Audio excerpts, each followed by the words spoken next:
guys, and welcome back to my channel. So for today's vlog guys ay pag-uusapan natin kung magastos nga ba magbuntis dito sa Macau.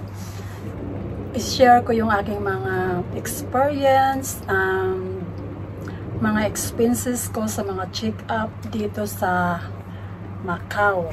So ito yung green book ko guys.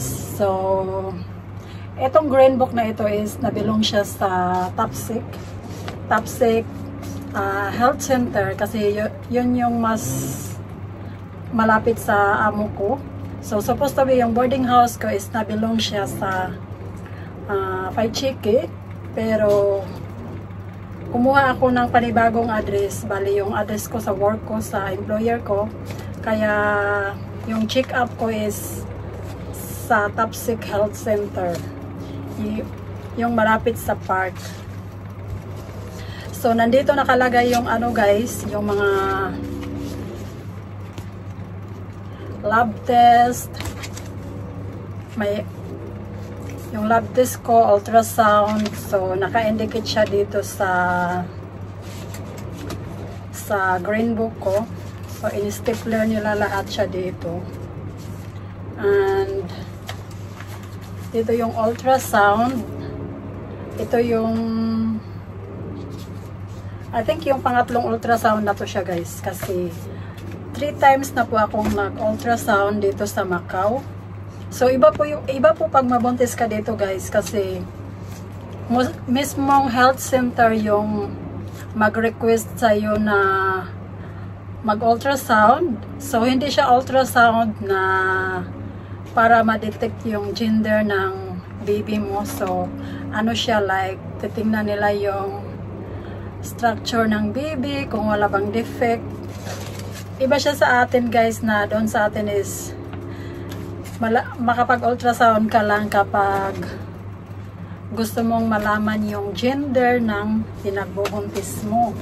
So, ito naman guys, medyo makapal-kapal na. Ito yung aking mga resibo sa aking mga check-up na medyo malaki-laki na. So, ito pala guys, is ano pala to siya. For my upcoming check-up next week. So, bago ako uwi ng Pilipinas, meron pa akong 2 check-up. So, gagawin ko siya next week. So, ito guys, yung lahat ng resibo ng aking mga check-up. So, nandito lahat ang aking mga pera na punta.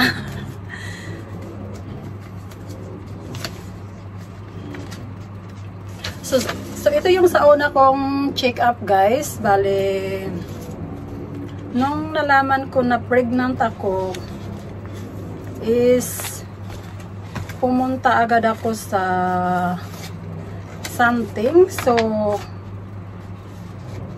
kasi nung una kasi guys, sa clinic lang sana ako magpa ultrasound para magpa TVS para malaman ko lang kung nasa tamang pwesto na nga ba yung para malaman ko kung buntis nga ba talaga ako, and makikita ko kung nasa pwesto na talaga yung baby. Dahil mayroon nga akong history ng ectopic pregnancy dito sa Macau. So medyo natatakot ako na baka maulit-ulit. So kaya guys, hindi ako nakapag-ultrasound sa clinic dahil nakalimutan ko yung last menstruation ko. So hindi sila basta-bastang gagawa ng ultrasound kasi baka masayang lang daw yung pera ko. Dapat daw kasi pag mag-ultrasound ka is yung 2 months na talaga para ma-sure na makita talaga kung may baby ba. So ako kasi noon is 7 weeks pa lang talaga. Parang gusto ko na talagang malaman kasi medyo natakot din ako nung nagka-ectopic nga ako. So, ito yung bayad ko guys sa una kong ultrasound sa something. So, ano siya, emergency ultrasound to yung ginawa sa akin. So, 276 yung ultrasound sa something plus yung registration nila is 60. So ito yung una kong gastos. And after that, sinabihan na nila ako na mag-report na ako sa health center para mabigyan na nga ako ng green book ko, and then makapag-umpisa na ako sa aking prenatal check-up. So kada check-up dito guys sa health center is, dahil blue card holder tayo, yung registration fee nila is 70 map. Tapos pag sa something naman is 60. So ito, marami na ako ditong mga ano. So dalawa, pag si 70 yan. So ito tag 60. So meron akong mga check up na doon ginagawa sa something. So magbibigay na ang health center is bibigyan ako ng appointment para check up sa something. So una kong ginawa doon is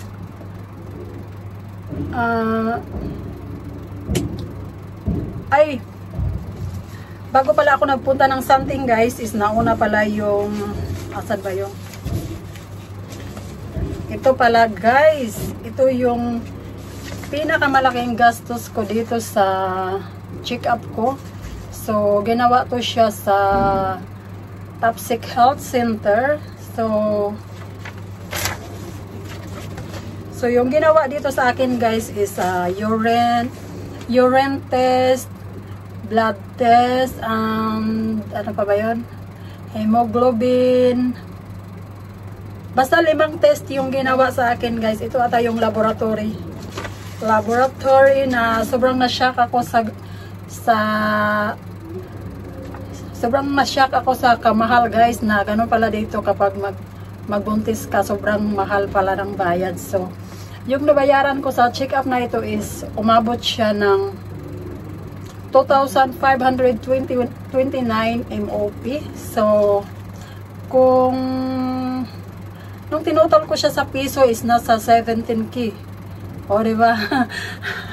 So nung time na yon is nakulangan pa yung pera ko na pumunta ako doon, kasi hindi naman ako nag-expect na, ang akala ko talaga is registration lang yung babayaran ko. So hindi ako nag-expect ng ganito kalaki. So yung dala kong pera noon is 2,200. So sabi ko sa ano doon sa Chinese na babalik ako, kasi kukuha lang ako ng pera sa boarding house, kasi ang dadala kong pera is kulang. So sabi ng nasa information na babalik daw ako yung hindi pa matapos yung oras ko.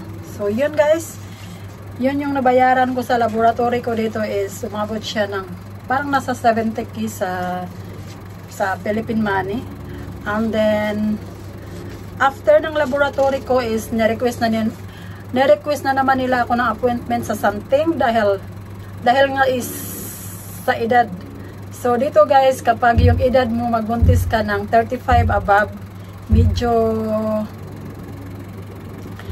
masilan po yung mga doktor dito sa Macau. Gusto nilang ma-sure na yung pinagbubuntis mo is wala siyang defect, kasi sabi ng doktor, high risk na daw kapag magbuntis ka na 35 above. So kaya maingat sila sa check-up kapag yung edad natin is above 35. So ni-request niya ako ng sa something para makita nga yung parang ultrasound siya, para makita yung baby kung walang defect. So yung ginawa sa akin ito guys is ultrasound. Ang ultrasound is 276, another 276, and then dalawa yung ginawa sa akin nun is parang yung isa is parang blood test.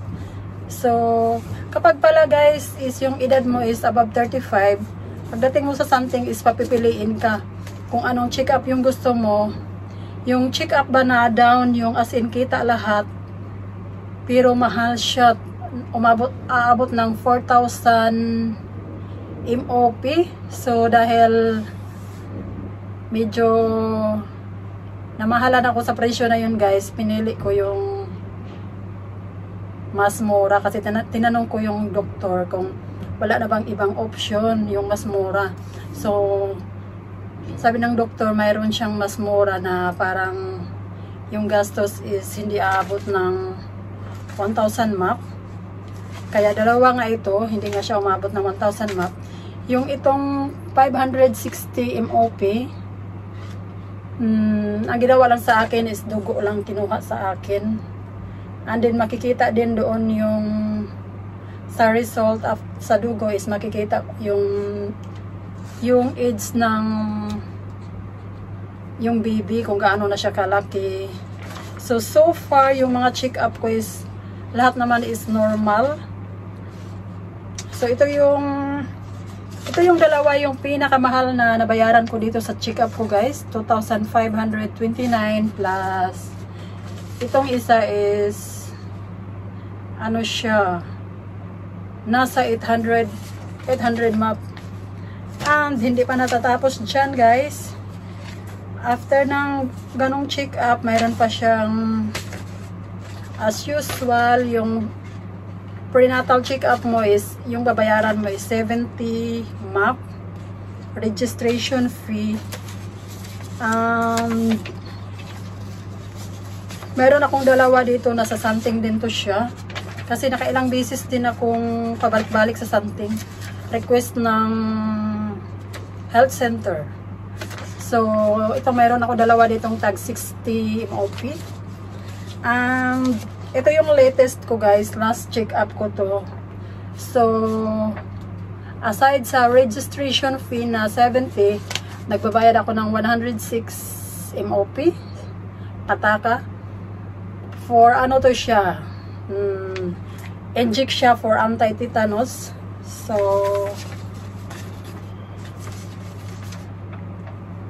ito yung sa anti-tetanus. Sa Monday guys, yung next check up ko is parang i-check na naman yung gestation age, kung gaano na baka yung laki ng baby. So hindi ko alam kung magkano yung babayaran ko sa Monday. So sa Monday is check up ko for yung test na yan, gestation age. And yung result niya is babalik na naman ako doon sa Merkulis. Monday and Merkulis is check up, and then after that magbibigay na naman yan sila ng kung kailan yung next check up mo. And hindi ko alam kung baka doon na sa Pilipinas ko gagawin yung next check up ko kasi yung prenatal check up is every month. Tapos naman ako sa aking mga laboratory test. So parang ano na lang siya, parang yung prenatal check up na lang, i-check yung ano ng baby, yung heartbeat niya. So far lahat ng check up ko guys is lahat normal yung mga result niya. Pati yung heartbeat ng baby, okay yung heartbeat niya, nasa normal siya. So ganon yung reality dito sa Macau guys, kung gaano kamahal yung mga check up dito kapag mabuntis tayo dito. So dapat magiging aware tayo. Hindi yung pagpunta natin doon is masyasyak ka sa kamahal.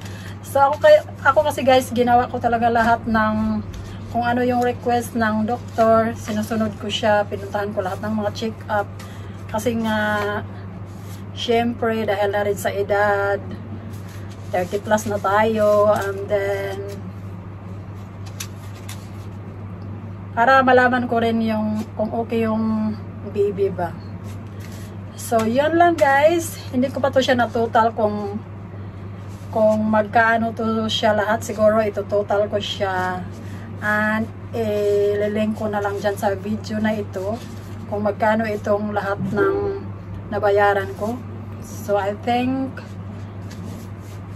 ano na to siya guys, malapit na to siya sa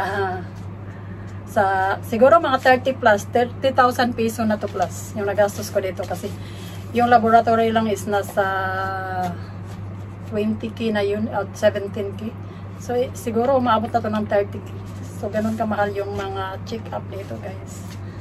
So yan lang guys ang ating vlog for today. It's all about pregnancy dito sa Macau. So, tatapusin ko na yung vlog ko dito guys. And then, thank you for watching my vlog. And don't forget to subscribe. And bye-bye!